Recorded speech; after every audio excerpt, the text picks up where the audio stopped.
So you can see here we're already starting the silver coating, all new flashing along the parapet wall here.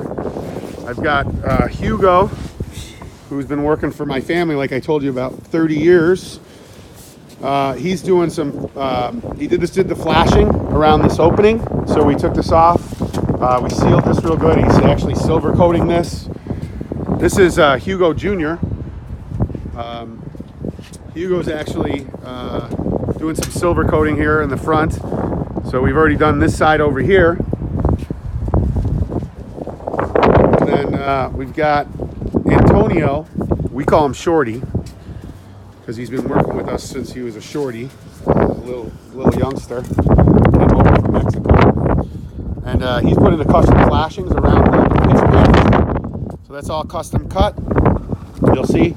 And then he's going to fill that in with a self-leveling sealer.